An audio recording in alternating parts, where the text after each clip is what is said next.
प्रिय आत्मन, नमस्कार। साहिब बंदगी। कुछ लोगों की ये धारणा है, मंतव्य है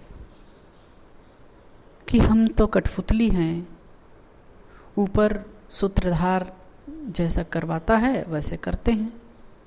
जैसे कठपुतली है, उसको सूत्रधार जैसे नचाता है वैसे नाचता है, ठीक वैसे ही ऊपर परमात्मा बैठा है, वही सूत्रधार है और वो हमको जैसे प्रेरणा देता है, जैसे करवाता है वैसे हम करते हैं। उसके प्रेरणा के अनुसार होता है। पत्ता भी हिलता है तो हुक्म खुदा से, तृण भी हिलता है, पत्ता भी हिलता है तो उसकी इच्छा से। संसार में उसकी इच्छा के बगैर कुछ भी नहीं होता, उनकी प्रेरणा से ही, उनकी इच्छा से ही सब कुछ होता है। हम तो निमित्त मात्र हैं।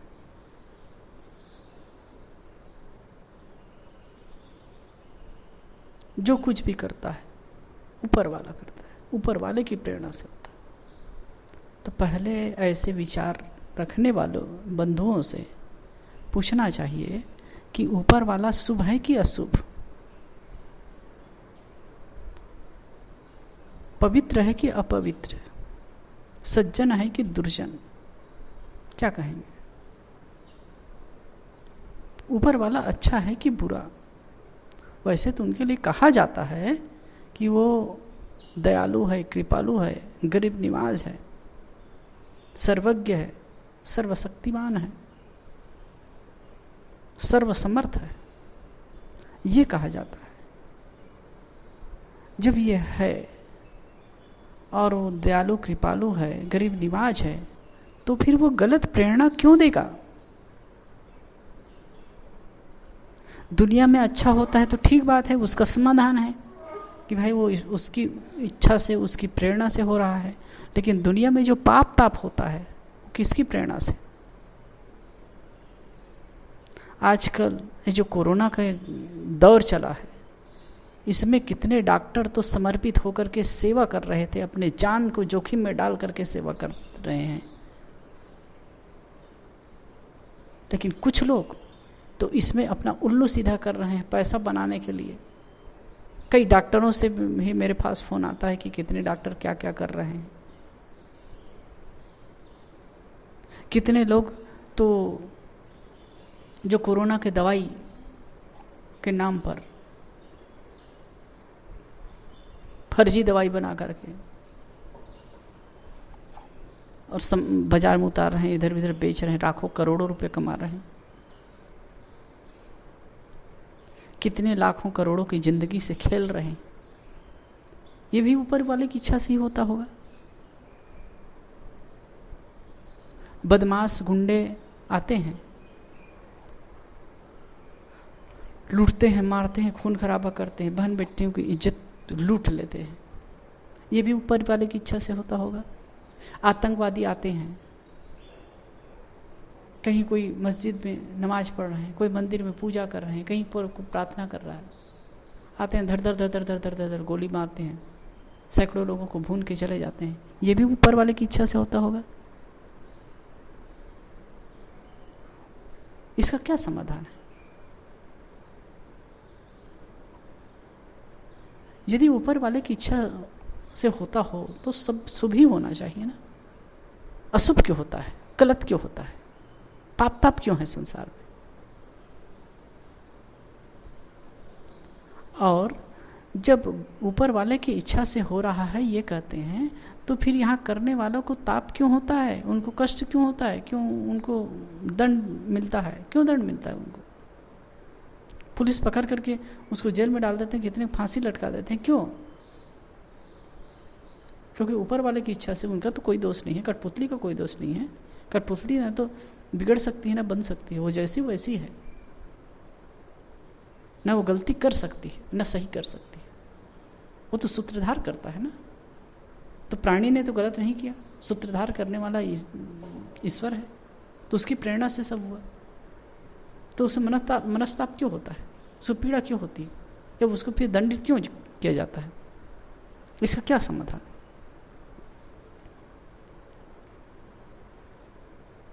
वास्तव में मनुष्य अपने कर्मों का कर्ता और विधाता स्वयं है।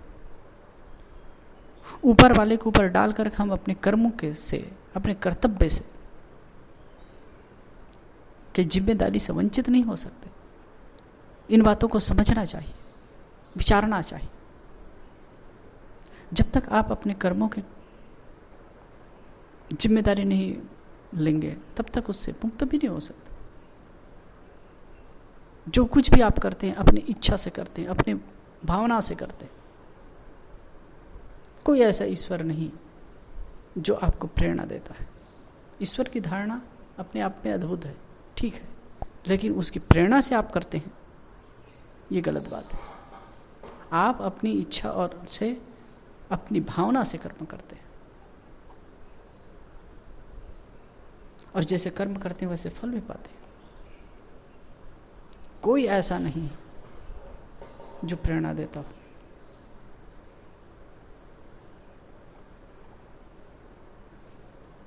मनुष्य अपने कर्मों का कर्ता और विधाता स्वयं है। ईश्वर पर डाल करके, ईश्वर पर आरोपित करके हम अपने कर्म फल से नहीं बच सकते। कर्म प्रधान विश्व करी राखा, जो जस करश तस फल चाखा, मानस में आए। जो जैसा करता है वैसा फल पाता है।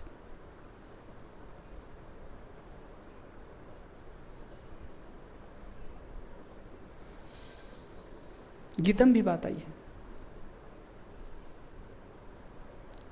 स्वयं कर्म कर्तात्मा स्वयं तत्फल मनुष्य थे। ये अलग जगह आया है, गीता में आई है।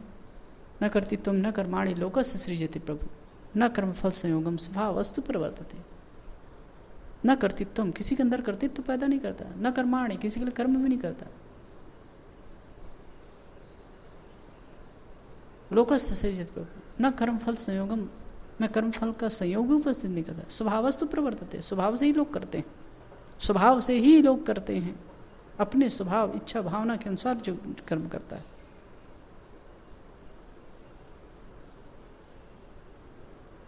कबीर साहब ने कहा, आपन कर्मन मिटे जाए, कर्म का लिखा मिटे दो कैसे, जो युग कोट सिराई।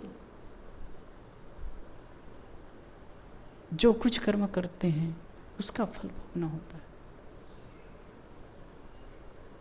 कबीर कमाई आपने निष्फल कभी न जाए, बोया पेड़ बबूल का आम कहाँ देखा। कबीर साहब तो अपनी भाषा में कहते हैं। वास्तव में हम अपनी इच्छा और भावना से कर्म करते हैं, वो दूसरे पर आरोपित करके, किसी कथा कथित ईश्वर पर आरोपित करके उसके कर्म फल से बच नहीं सकते। इन बातों को समझना चाहिए, जानना चाहिए।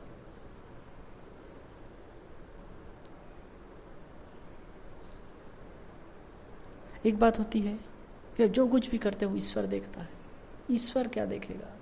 आपकी अंतरात्मा है, वो देखते हैं। कोई जाने या न जाने, आप तो जानते हैं ना। कोई जाने या न जाने, आप जानते हैं। आप उसके साक्षी हैं, आप उसके दृष्टा हैं। एक मनोरंजक कहानी आती है।